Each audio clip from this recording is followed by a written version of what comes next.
রাধে রাধে। গীতার মূল্যায়নের আগের ভিডিও ছিল গীতার দ্বিতীয় অধ্যায়ের ৭০ নম্বর শ্লোক অনুবাদ সহ তাৎপর্য করে বলেছিলাম। আজ ৭০ নম্বর শ্লোকের ব্যাখ্যা করে বলবো। ৭০ নম্বর শ্লোক বলা হয়েছে, জলপূর্ণ সমুদ্রে যেমন নদ নদীর জলরাশি এসে চারিদিক থেকে পড়ে মিশে যায়, কিন্তু সমুদ্র নিজ মহিমায় অচলরূপে বিরাজ করে, তেমনি যে সংযমী মানবের মধ্যে বিষয় সকল প্রবেশ করে বিলীন হয়ে যায়, কোনরূপ বিকার উৎপন্ন করে না, তিনিই পরম শান্তি লাভ করেন। যিনি ভোগ কামনা করেন তিনি শান্তি পান না। এর ব্যাখ্যা হলো, আপার্যমানম চল প্রতিষ্ঠং সমুদ্রমাপ প্রবিশ্যন্তি যদৎ। অর্থাৎ বর্ষাকালে নদ নদীর জল অত্যন্ত বেড়ে যায়, অনেক নদীতে বান আসে, কিন্তু এই সমস্ত জল যখন জলপূর্ণ সমুদ্রে এসে পড়ে, সমুদ্র তখন কলেবর বৃদ্ধি করে না, নিজ মহিমায় অচলরূপে অবস্থান করে। গ্রীষ্মকালে যখন নদ নদীর জল অত্যন্ত কম হয়ে যায়, তখনও সমুদ্র কমে যায় না। অর্থাৎ নদ নদীর জল বেশি পরিমাণে আসাতে বা কম পরিমাণে আসাতে, অথবা না আসাতে, কিংবা বারবানল এবং সূর্যের দ্বারা শোষিত হওয়া সত্ত্বেও সমুদ্রের কোনো তফাৎ হয় না। এটি বাড়েও না বা কমেও না। সমুদ্র নদ নদী জলের অপেক্ষা রাখে না, এটি সর্বদা একই প্রকার পরিপূর্ণ থাকে, নিজ মহিমা ত্যাগ করেন না। তদৎকামং জং প্রবিশ্যন্তি সর্বেস্ব শান্তিমাপদ্নি। অর্থাৎ এই রূপে সংসারের সমস্ত ভোগই পরমাত্ম তত্ত্বজ্ঞ সংযমী মানব প্রাপ্ত হন, কিন্তু এগুলি যার নিজের বলে কথিত শরীর এবং অন্তরের সুখ বা দুঃখরূপ বিকার উৎপন্ন করতে সক্ষম হয় না, সুতরাং তিনি পরম শান্তি প্রাপ্ত হন। তার যে শান্তি লাভ হয় তা পরমাত্ম তত্ত্বের কারণেই হয়, ভোগ্য পদার্থের জন্য নয়।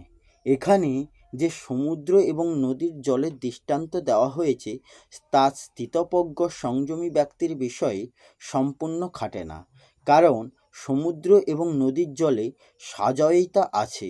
অর্থাৎ যে জলে সমুদ্র পরিপূর্ণ সেই জলই নদ নদীর দ্বারা বাহিত হয়ে আসে, আবার নদ নদীতে যে জল থাকে সেই একই জলে সমুদ্র ভরা থাকে।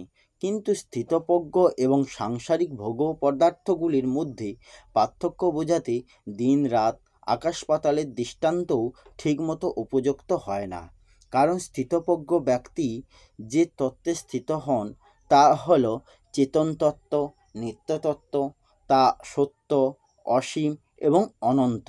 আর সাংসারিক ভোগ্য পদার্থগুলি হচ্ছে জড়, অনিত্য, অসৎ, সসীম এবং সেগুলি সমাপ্ত হয়। অপরটি পার্থক্য হলো এই যে সমুদ্রে নদীর জল এসে পৌঁছায়, কিন্তু স্থিতপ্রজ্ঞ ব্যক্তি যে তত্ত্বে স্থিত হন সেখানে এই সাংসারিক ভোগ্য পদার্থ পৌঁছাতে সক্ষম নয়, তা কেবলমাত্র তার বলে কথিত শরীর ও অন্তঃকরণ পর্যন্ত পৌঁছাতে পারে।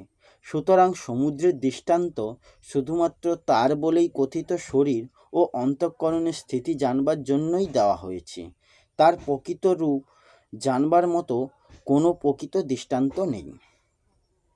ন কামকামী, অর্থাৎ যাদের মনে ভোগ্য পদার্থগুলি কামনা থাকে, যারা সেগুলিকেই গুরুত্ব দেয় এবং যাদের দৃষ্টি সেদিকেই থাকে, তাদের সাংসারিক ভোগ্যবস্তুর যতই প্রাপ্তি ঘটুক না কেন তবুও তৃপ্তি হন না। তাদের কামনা, দুঃখ, শোক কখনোই মেটে না। তাহলে তারা কি করে শান্তি পাবে? আসলে চেতন স্বরূপের কখনো জড়বস্তুর দ্বারা তৃপ্তি হতেই পারে না।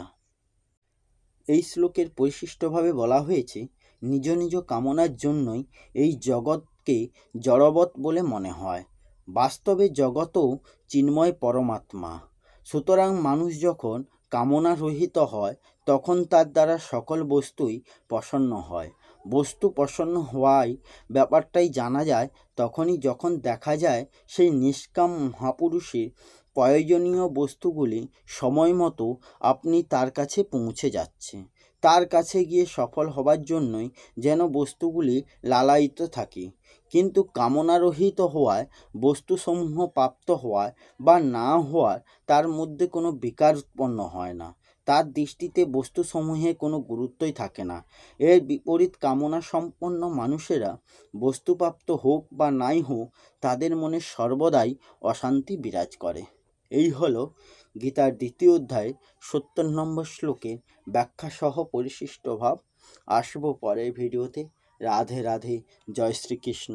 জয় গীতা।